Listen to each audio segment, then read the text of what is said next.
नमस्कार दोस्तों, मैं Jayashree Sharma, nice voice expert and HIMS पैराडामिक। आज मेरा ये वीडियो बनाने का उद्देश्य यही है कि जो भी किडनी पेशेंट्स हैं उनके बारे में पूरी जानकारी इस वीडियो में आपको मिलेगी। तो आप पूरा ये वीडियो देखिएगा। और सबसे पहले मैं ये बताना चाहती हूँ आप लोगों को कि नाइस वाइस एक्सपर्ट्स होते क्या हैं। प्राचीन काल में जिस विधि से लोगों का उपचार किया जाता था, उन्हीं विधियों से हम भी उपचार करते हैं। मैं एक ऐसा नाम लेना चाहूँगी जो किसी परिचय के मोहताज नहीं है, वो है डॉक्टर विश्वरूप रॉय चौधरी जी। उनको मैं नमस्कार करती हूँ और उनको बहुत बहुत धन्यवाद देना चाहती हूँ और उन्हीं के पद चिन्हों पे आगे बढ़ना चाहती हूँ। उन्होंने लोगों की बहुत सेवा की और बहुत सारी चीज़ें का आविष्कार किया और आप लोगों तक पहुंचाने की कोशिश की और हम लोगों को भी आगे खड़ा किया ताकि हम भी आप लोगों के लिए बहुत कुछ कर सकें। मैंने उनसे जो भी ज्ञान प्राप्त किया है, मैं चाहूँगी कि मैं अपने लाइफ में उसको यूटिलाइज़ करूँ और हर एक पेशेंट्स को मैं ठीक करूँ। आज मैं सिर्फ आपको स्पेशल एक है किडनी डिजीज़, उसको सीकेडी पेशेंट्स भी हम बोलते हैं। उसका फुल फॉर्म है क्रॉनिक किडनी डिजीज़। इसको गुर्दा बीमारी भी कहा जाता है हिंदी में। और हम सभी जानते हैं कि किडनी का फंक्शन यही है कि यूरिन का आउटपुट बाहर निकालना। हम जो भी पानी वगैरह लेते हैं, जूस लेते हैं, तो किडनी का काम यही है कि उसका आउटपुट बाहर निकालना, टॉक्सिन को बाहर निकालना। और बीपी को मेंटेन भी किडनी ही करता है। लेकिन जब किडनी फेल हो जाती है या किडनी का जो काम है वो अगर कर नहीं पाता है तो बहुत सारे सिम्टम्स क्रिएट होते हैं बॉडी में। स्पेशली बीपी शूट हो जाता है और बॉडी में स्वेलिंग आ जाती है। इवन इफ सांस लेने में बहुत दिक्कतें आती हैं, जिस वजह से उनकी दिनचर्या काफ़ी डिस्टर्ब हो जाते हैं। बहुत से किडनी पेशेंट्स के क्रिएटिनिन लेवल हाई हो जाता है, यूरिया बढ़ा हुआ होता है, फॉस्फोरस बढ़ा हुआ होता है, पोटेशियम लेवल बढ़ जाता है। तो इसमें घबराने वाली कोई बात नहीं है, आप इसमें घबराइए मत। हम लोग पूरी कोशिश करेंगे कि आप लोगों का ये प्रॉब्लम सॉल्व हो। और वैसे भी मेरा नंबर आपको डिस्प्ले हो रहा होगा और डिस्क्रिप्शन में भी आपको नंबर मिल जाएगा। स्पेशली तो मैं ये आप लोगों को बताना चाहती हूँ कि डॉक्टर बीआरसी सर ने जो आविष्कार किया ग्रेट टब का, स्पेशली किडनी पेशेंट्स इसमें बहुत लाभ ले रहे हैं और इससे ठीक भी हो रहे हैं। तो मैं चाहती हूँ कि आगे चल के ये वीडियो देखें आप। उसमें डॉक्टर बीआरसी सर खुद डेमो दे रहे हैं कि कैसे एक ग्रेट टब के यूज़ से एक किडनी पे ठीक हो सकता है। और मैं ये आप लोगों को बताना चाहती हूँ, ये मेरा सजेशन है आप लोगों के लिए कि विदाउट एनी गाइडेंस आप ये कोई थेरेपी ना लें। यूट्यूब चैनल में बहुत सारे आपको ऐसे मिलेंगे जो टब सेल कर रहे हैं। टब लेना और यूज़ करना बड़ी बात इतनी नहीं है जितनी उसको आगे चलकर विदाउट एनी गाइडेंस यूज़ करना, क्योंकि उसके इतने साइड इफ़ेक्ट्स आते हैं। इवन इफ इमरजेंसी आ जाती है तो पेशेंट्स हैंडल नहीं कर पाते हैं। मेरे पास काफ़ी कॉल आते हैं कि हम लोगों ने ये ग्रेट थेरेपी ली और विदाउट एनी गाइडेंस, क्योंकि उस वक्त जब आप टब में बैठे रहते हैं आपको वोमिटिंग हो सकती है, आपका बीपी शूट हो सकता है, आपको चक्कर आ सकता है और इसमें आपका शुगर लेवल लो हो जाता है। तो उस वक्त फिर पेशेंट कॉल करते हैं कि पूछते हैं मुझे कि क्या करना चाहिए क्या नहीं करना चाहिए, फिर हॉस्पिटल लेके दौड़ के भागते हैं। तो इससे अच्छा है कि आप इसको अपने गाइडेंस में किसी के नाइस वाइस एक्सपर्ट्स के गाइडेंस के अंडर करें। तो आप अभी आगे डॉक्टर बीआरसी सर का वीडियो देखिए और कोई भी चीज़ की कंसल्टेशन या कोई भी बीमारी के कंसल्टेशंस के लिए आप हमें कॉल कर सकते हैं। मेरा नंबर आपको डिस्प्ले हो ही रहा है और इवन इफ आप डिस्क्रिप्शन बॉक्स में भी देख सकते हैं। और इस चैनल को आगे सब्सक्राइब अगर करते हैं तो आपको नोटिफिकेशन मिलती रहेगी। और भी आगे चल के मैं बहुत सारे डिजीज़ में वीडियो बनाना चाहती हूँ। आगे आप किस तरह की वीडियो देखना चाहते हैं, किस डिजीज़ पे देखना चाहते हैं, ये कमेंट बॉक्स में ज़रूर लिखिए। जिस डिजीज़ के लिए ज़्यादा आएंगे मेरे पास क्वेश्चंस, उस डिजीज़ को लेके मैं वीडियो आगे बनाऊंगी। धन्यवाद दोस्तों। मान लो ये ह्यूमन बॉडी है, ये आपका मुंह है, ठीक है ना। मुंह से नाक से ब्रीथ करते हैं, मुंह से खाते हैं, वो आपके बॉडी में जा रहा है।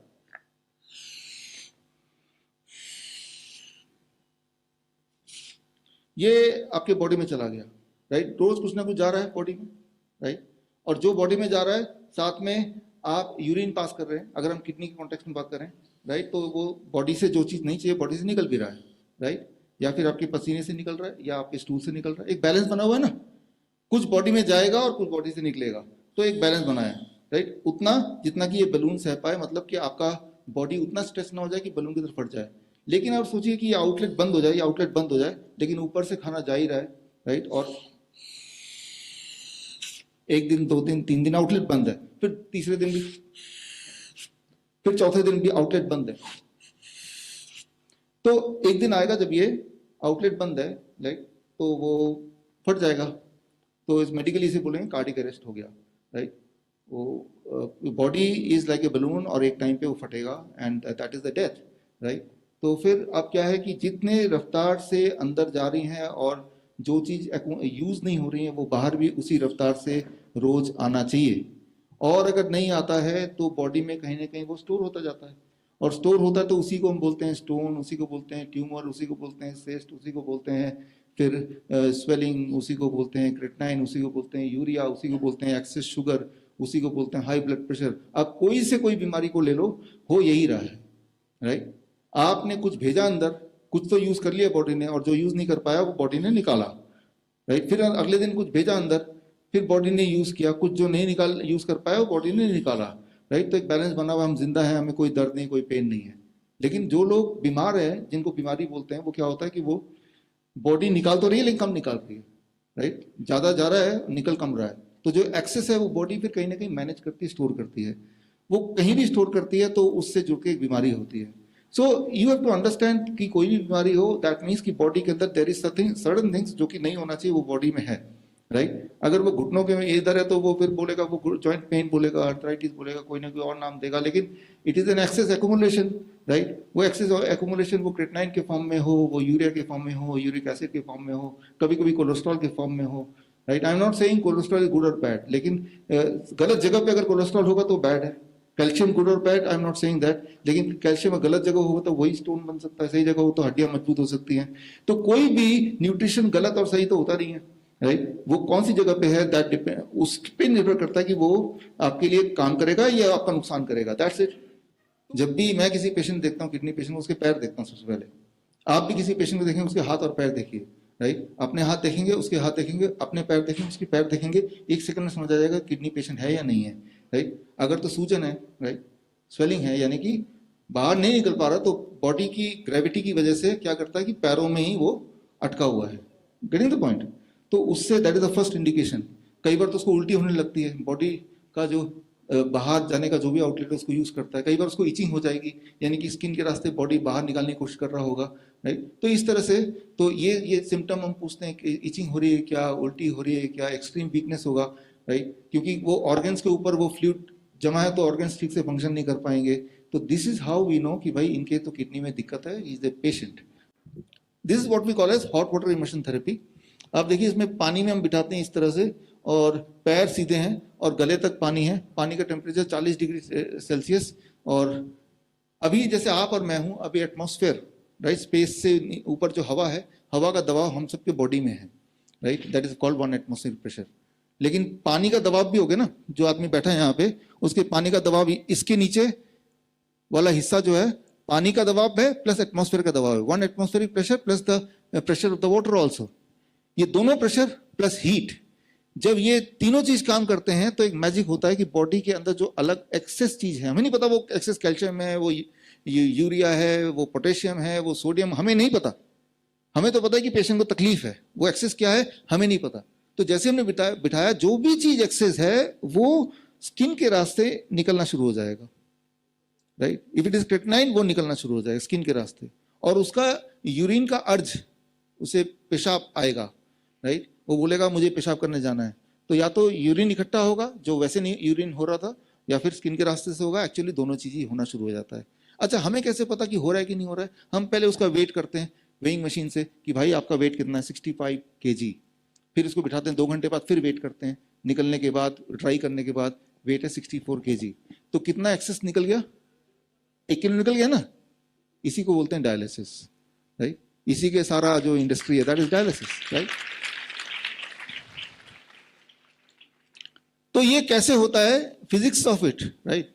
ये इंजीनियर ज़्यादा समझ पाएंगे, डॉक्टर कभी नहीं समझ पाएंगे, बिकॉज ये फिजिक्स, बॉडी का फिजिक्स काम करता है। ये समझना होगा आपको कि जैसे ही इस पोस्चर पे कोई बैठता है, उसका जो स्ट्रोक वॉल्यूम है, हार्ट रेट, वो बढ़ता है 20%, और पूरा जो ब्लड है वो इस हिस्से में आ जाता है ज़्यादा, पैरों से, राइट, इस हिस्से में आ जाता है। एंड देन, क्योंकि सारे जो ऑर्गन है वो यहीं पे हैं, पैरों में कुछ खास कुछ है नहीं, right, and then it starts working, right. तो ऐसा होने के बाद बॉडी की केमिस्ट्री काम करने लगती है। There are certain kind of chemical जो बॉडी में कम होने लगते हैं, certain other kind of chemical जो बॉडी में बढ़ने लगते हैं, राइट। इन केमिकल के नाम क्या है, कैसे होता है, वो एक अलग विषय है, will not go in detail, right. जिनको डिटेल में जाना है तो यहाँ पे ये बुक है, बुक के लिंक में जाएंगे, डिटेल में पता चल जाएगा। ये केमिकल चेंजेस आने से skin starts behaving like a kidney, right. ये केमिकल चेंज आने से skin starts behaving like a kidney, right. तो और उससे क्या होता है, 2 घंटा जब बैठता है, sodium excretion increases by about 5 time, potassium bye double, urine output उसका 3 गुना बढ़ जाता है, स्वेलिंग उसका रिड्यूस होने लगता है, वेट रिड्यूस होने लगता है। कैसे पता लगेगा भाई? मेजर करके पता लगेगा। उनका ब्लड प्रेशर, पहले दिन ही ब्लड प्रेशर घट जाता है, पहले दिन ही, for most of our patient जो हिम्स में एडमिट है या जो हमारे वर्चुअली जिनको देख रहे हैं, पहले दिन ही उनको ब्लड प्रेशर की गोली उनको कम करनी पड़ती है। बिकॉज ब्लड प्रेशर ज़्यादा क्यों है? अब देखिए, जब मैं बैलून को फुला रहा हूँ तो बैलून का प्रेशर क्या होगा, एयर प्रेशर क्या होगा, ज़्यादा होगा कम होगा? ज़्यादा। लेकिन थोड़ा हवा निकाल दूँ फिर कम हो जाएगा ना। तो हमने 1 kg फ्लूइड, एक्सेस फ्लूइड निकाल दिया तो ब्लड प्रेशर कम हो गया। अब कम हो गया, दवाई लेके आप क्या कर रहे थे? ब्लड प्रेशर कैसे कम कर रहे थे? आप हार्ट को मजबूर कर रहे थे कम फंक्शन करे, ऐसे आप ब्लड प्रेशर कम कर रहे थे। Do you want that? Right. लेकिन हम क्या कर रहे हैं, हम वो जो ब्लड प्रेशर कम ज्यादा होने का जो बेसिक कारण है, try to understand, excess fluid, उसको हटा दिया, 1 kg वो हट गया। और वो पता भी चल रहा है आपको, जिसका जितना ज्यादा फ्लूइड ओवरलोड होगा उसका वेट उतना ज्यादा गिरेगा। मान लो किसी, जैसे मैं हूं, मेरा फ्लूइड ओवरलोड ऑलमोस्ट नील है, तो मेरा वेट हो सकता है 200 ग्राम ही गिरे, राइट। तो जो कोई 2 kg भी गिर जाता है, 3 kg भी गिर जाता है 2 घंटे के अंदर। अब देखिए, व्हाट एल्स, जब हम किसी को हॉट वाटर इमर्शन में बिठाते हैं तो एक और फायदा हो जाता है कि अगर उसका पार्किंसन है तो वो भी ठीक हो जाता है, अल्जाइमर है तो वो भी ठीक हो जाता है, जो न्यूरो डीजेनरेटिव डिजीजेज हैं, डिप्रेशन में वो ठीक होने लगता है। क्योंकि जितनी सारी डिजीजेज, मैंने अभी आपको उदाहरण देके बताया, कोई भी डिजीज ले लें, अगर उसके बॉटम में जाएंगे तो आपको दिखेगा कुछ ना कुछ एक्सेस है। For example diabetes, what is the thing which is excess, है ना। तो कोई भी बीमारी का नाम ले लो, उसके अंदर आपको पाएंगे कि कोई चीज जो एक्सेस है। अच्छा, उस एक्सेस शुगर को हटा दें तो क्या डायबिटीज रह जाएगा? No, right. तो लेकिन कितना शुगर एक्सेस है, we do not know, right. हमें अंदाजन से बोल रहे हैं। जब हमें कुछ पता ही नहीं है तो हमें सपोर्ट करना है, let the body do, right. तो जो न्यूरो डीजेनरेटिव डिजीजेज हैं, right, Parkinson, Alzheimer, depression, right, या मस्कुलर एट्रोफी, मस्कुलर डिस्ट्रोफी, ये सारे जो नाम हैं जिसमें मसल बिल्कुल कमजोर हो जाते हैं कि पेशेंट चल भी नहीं पाता है, धीरे धीरे विकलांग हो जाता है पूरी तरह से। छोटे बच्चे भी होते हैं इसमें, राइट। तो यानी कि जो चीज एक्सेस में है बॉडी में, वो मसल्स को खा रही है, मसल्स के बीच में उसको काम नहीं करने दे रही है। तो वो क्या एक्सेस है वो हमें पता नहीं है, बट हमने एक ऐसा माहौल दे दिया उसको कि बॉडी ने उन चीजों को निकाल दिया। इसका मतलब ये है कि जब हॉट वाटर इमर्शन में कोई जाएगा, हमारे पेशेंट आते हैं, वो किडनी पेशेंट ठीक होने, आपने उस दिन हम देख रहे थे, लेकिन किडनी पेशेंट बोलते हैं हमारे तो डायबिटीज भी ठीक हो गई, इसके लिए तो हम आए नहीं थे। अगर कोई मुझे ऐसा बोले कि मैं किडनी पेशेंट हूँ, मेरा सिर्फ किडनी ठीक करना, डायबिटीज खबरदार हाथ मत लगाना, राइट, वो वैसे ही रहना चाहिए। नॉट पॉसिबल, हो ही नहीं सकता, right. Diabetes has to get cured, right. अब देखिए, जब भी किसी इंसान को पेन होता है, दर्द होता है, कंधों में दर्द हो रहा है, पीठ में दर्द हो रहा है, पैरों में दर्द हो रहा है, ये दर्द के दीज आर 18 टेंडर पॉइंट्स, इन्हीं में दर्द होते हैं नॉर्मली, मेजरली। इनमें से किसी में भी आपको दर्द हो रहा हो, या सब में दर्द हो रहा हो, अगर सब में दर्द हो रहा हो, उसको नाम दे देंगे फाइब्रोमाइल्जिया, तो डॉक्टर बोलेगा आपको फाइब्रोमाइल्जिया हो गया है, तो लगेगा अरे बाप रे मैं तो मरने वाला, राइट। तो क्या है कि कोई भी सिंपल चीज को एक बड़ा सा नाम दे दो और वो वहीं मर जाएगा आधा तो नाम सुन के ही, राइट। तो what is fibromyalgia? When you have pain in certain number of points, तो आप उसको फाइब्रोमाइल्जिया का बोल सकते हैं कि मैं तो फाइब्रोमाइल्जिया का डॉक्टर हूँ, तो बोलेगा कि कुछ होगा अजीब सा, हाँ। तो लेकिन ये क्या है कि when there are many tender point, जहां जहां आपको पेन है, तो ये सारे, कोई भी एक पॉइंट हो या 18 के 18 पॉइंट हो जहां दर्द कर रहा है, जैसे ही आप हॉट वाटर इमर्शन में बैठेंगे, 2 घंटे बाद जब उठेंगे, आपका पेन की इंटेंसिटी, मैंने देखा on average it goes reduce by 50% first time में। अगली बार थोड़ा और कम, राइट, वो DIP डाइट का भी रोल अलग से है, जो वो करेगा उसका और ज़्यादा अच्छा। So what I mean to say कि जब पेशेंट को इस फॉर्म में बिठा रहे हैं तो हम किडनी नहीं ठीक कर रहे हैं, सिर्फ हम किडनी ठीक करने के लिए बिठा भी नहीं रहे, हम तो सिर्फ ये चाहते हैं कि उसकी बॉडी में जो भी फालतू की चीज़ें बॉडी से बाहर निकल जाए। That's all we want, that's all you want, right. और कैंसर के केस में हमने देखा हमारे कितने कैंसर पेशेंट्स हैं। देखिए कैंसर में ये आप आगे बताइए कैंसर पेशेंट को, मान लो किसी को ट्यूमर है बहुत ज़्यादा बड़ा, ट्यूमर जब बढ़ता जाता है, मान लो ये बैलून है, इसको मैं फुलाता जाऊँ फुलाता जाऊँ फुलाता जाऊँ, एक पॉइंट आएगा जब इतना ज़्यादा फूल जाएगा कि थोड़ा सा और हवा भरे तो बस्ट हो जाएगा, राइट। तो एज इफ कि ये बलून चिल्ला रहा है आप मत फुलाओ, जितना फुलाएंगे उतना मुश्किल भी होता जाएगा फूंक मारना। ठीक उसी तरह से हमारे बॉडी के अंदर ट्यूमर बढ़ता रहता है, ट्यूमर के लिए बॉडी में कोई जगह नहीं है तो अपनी जगह बनाएगा तो आपकी पेन की इंटेंसिटी बढ़ जाएगी। ऐसे में पेशेंट जब चिल्लाता है, बहुत चिल्लाता है, तो डॉक्टर के पास जाएगा, हॉस्पिटल जाएगा, या तो वो सर्जरी करने की कोशिश करेंगे, सर्जरी करेंगे तब भी वो गड़बड़ है, हम गलत जगह से उसको निकालने की कोशिश कर रहे हैं, right. So that is not a solution. या फिर उस वक्त उसको शांत करने के लिए मॉर्फिन, इस तरह का एक्सट्रीम पेन किलर देंगे। देखिए मॉर्फिन क्या करता है, क्या वो उसके पेन को रिड्यूस करता है? यू नो वेल, पेन को रिड्यूस नहीं कर रहा है, पेन के एहसास को रिड्यूस कर रहा है। अपनी जगह पे प्रॉब्लम वहीं की वहीं है, लेकिन एज इफ कि वो ड्रग्ड है, तो उसको पता ही नहीं है, नशे में है, उसको वो डिस्कनेक्ट हो गया उस पेन से।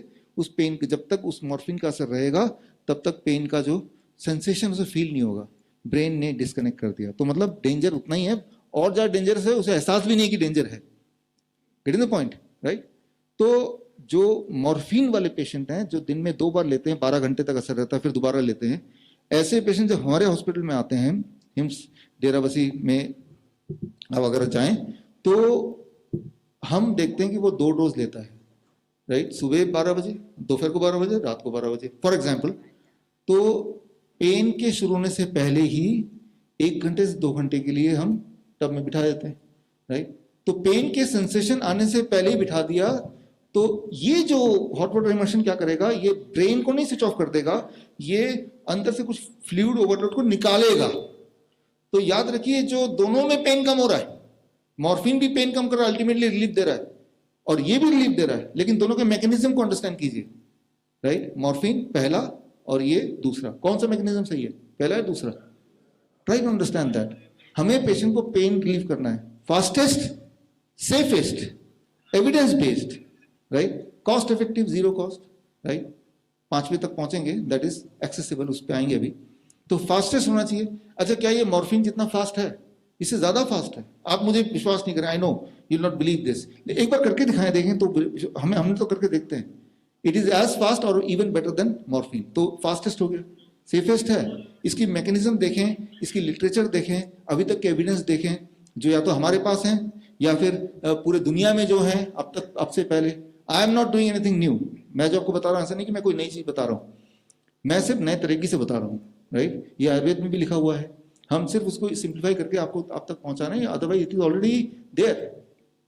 तो fastest, safest, evidence based and easy to do, right, बिना किसी नुकसान के। और हर बार जब वो करेगा, हर बार उसका कैंसर, उसका ट्यूमर पहले से ज्यादा रिग्रेस करेगा, कम होगा, कम होगा, कम होगा। अगले दिन जब करेगा तो उसका पेन की इंटेंसिटी उतनी नहीं होगी जितनी पहले दिन थी। जबकि मॉर्फिन जब वो लेता है, हर बार उसकी इंटेंसिटी या ज्यादा होती रहती है, मॉर्फिन का डोज भी उसको बढ़ाता रहना पड़ता है। Getting the point? दोनों की फर्क देखिए, राइट। तो आप यहाँ पे देखेंगे कि what I was talking about, कि अलग अलग बीमारी, वो कैंसर भी है, डायबिटीज भी है, बॉडी के पेन भी हैं, किडनी फेलियर भी है। हम जब बोलते हैं kidney failure, hymns hospital kidney failure, actually ये जो technique it is not just for kidney failure, ये आपको क्लियर हो गया, राइट। किडनी फेलियर नाम की कोई एक सिंगल डिजीज है भी नहीं वैसे देखा जाए तो, राइट। आपको सिर्फ ये दिखता है कि उस इंसान को प्रॉब्लम है, और दिखता है कि कहीं कहीं कुछ ना कुछ डिपॉजिट है, विजुअली बाहर से दिखता है, राइट। तो या तो विजुअली दिखेगा, या कोई टेस्ट करेंगे दिखेगा, जैसे ब्लड शुगर का टेस्ट करेंगे तो आपको दिख गया कि भाई इसके तो ब्लड में शुगर ज्यादा है। तो कुछ भी ज्यादा हो, सॉल्यूशन आपके पास है, right. So this is what is the safest way. अब ये जो आपको दिखाया शुरू में, हमारे हिम्स हॉस्पिटल में बाथ टब वो लगा हुआ है, we call it great tub, right, gravitational resistance and diet tub. ये भारत देश इनोवेशन का देश है, आइडियाज का देश है, और या फिर जुगाड़ का देश है। तो अब मैं आपको बहुत इंटरेस्टिंग बता रहा हूँ कि किस तरह से लोगों ने अपने घर को ही हिम्स हॉस्पिटल बना दिया, राइट। अब देखिए ना, ये hymns at the rate of home, यही हमारा मिशन है राइट। कि हम अक्सर बैठते हैं, अवधेश जी और आचार्य जी, हम बैठते हैं कि भाई कितने हिम्स खोले जाएं।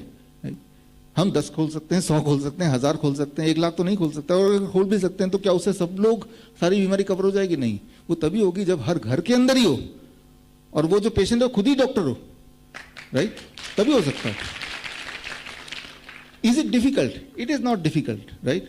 अगर आपको लगता है 1% भी ये डिफिकल्ट है तो अगले 10 मिनट बाद नहीं लगने वाला डिफिकल्ट है, राइट, बिल्कुल नहीं लगने वाला। तो अगला 10 मिनट आपका जो है थोड़ा सा इंटरेस्टिंग है। ये देखिए लोगों ने कैसे अपने घर के अंदर ही एक छोटा माइक्रो हिम्स बनाया और किस तरह से वो बड़ी तेजी से ठीक होते जा रहे हैं। और यहाँ भी उनमें से कुछ लोग हैं, मिलाऊंगा भी, राइट, और मुझे नहीं पता था यहाँ पे हैं, वो अभी मिले मुझे, तो मैं आपको एज इट इज मिलाऊंगा। लेकिन जिनसे मैं मिलाना चाहता हूँ वो आप देखिए, ऑडियो भी है ना इसका। मेरी वाइफ है शिल्पा वानखेड़े। तो हमने सबसे पहले ये मैंने टैंक लिया, वाटर टैंक, इसको टैंकर बोलते हैं इसको। तो ये लिया 7,000 रुपीज़ का।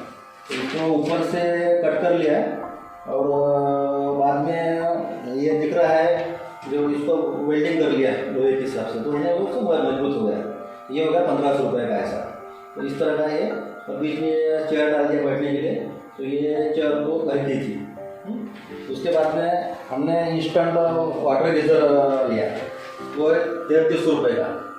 आपने अभी जो देखा, ये इन्होंने क्या किया आप देख ही रहे हैं, इसमें सिंटेक्स का एक टैंक ले लिया, उस टैंक को बीच में से काटा, एक कोई कबाड़ी से कुर्सी ले ली, उसमें बीच में लगाया, राइट, घर में गीज़र होता ही है उसको फिट किया, राइट, और फिट करके एक जो कूलर का जो टुल्लू पंप बोलते हैं वो नीचे लगा दिया, राइट। एक थर्मोस्टेट आता है 1,000 रुपये का, वो भी अमेजन वगैरह मिल जाता है, वो भी खरीद लिया, और थोड़ा सा इलेक्ट्रिशियन बुला के इस तरह से कर लिया ताकि शॉक प्रूफ हो जाए, जो आपने देखा, राइट।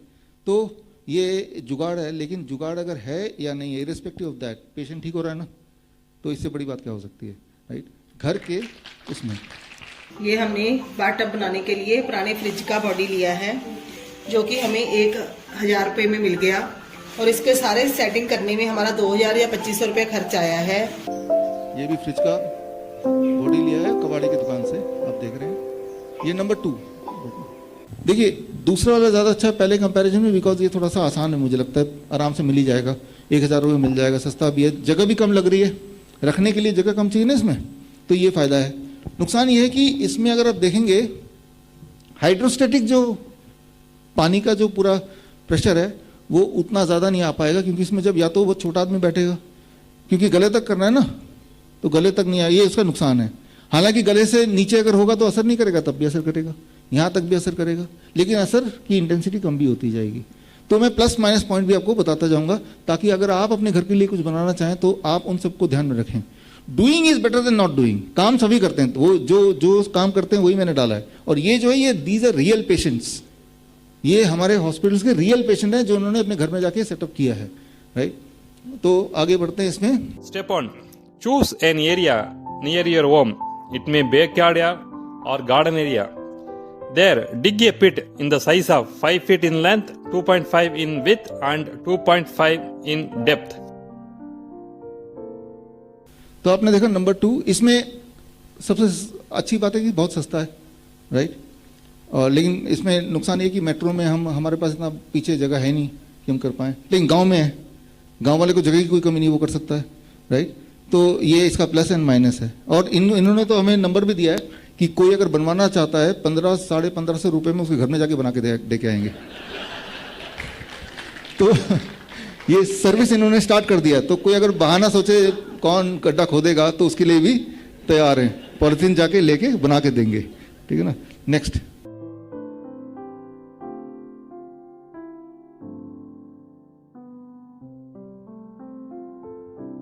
आपने देखा इन्होंने क्या किया कि अपने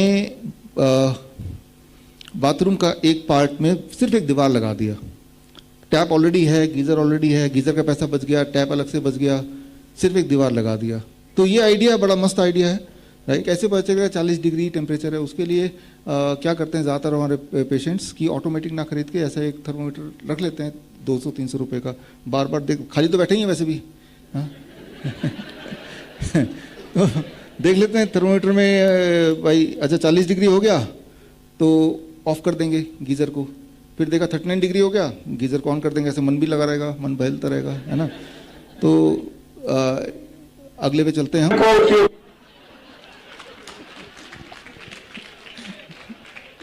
हम इस पे अभी आते हैं, पहले पिछले वाले को एनालाइज कर लेते हैं, फिर इस पे आते हैं देखिए जो अभी आपने देखा उसमें पॉजिटिव बात है कि पोर्टेबल है, कहीं भी लेके जा सकते हैं, और जो नेगेटिव बात है कि थोड़ा महंगा होगा। मुझे लगता है कि इन्होंने 15 से 20 हज़ार के बीच में कॉस्ट है, you can buy it also.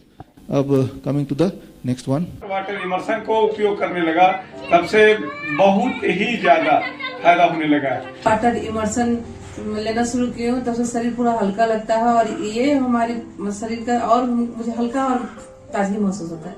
ये ड्रम हमने 1000 रुपये में लिया है, जो बाथटब का काम कर रहा है इसको हमने कटवा दिया बीच में से ताकि इसमें आराम से बैठ सके। इससे कभी कोई लाभ मिला है, और अगर आप मुझे सपोर्ट करना चाहते हैं तो आप अपना एक वीडियो टेस्टिमोनियल मुझे व्हाट्सएप कीजिए 9871186229 पर।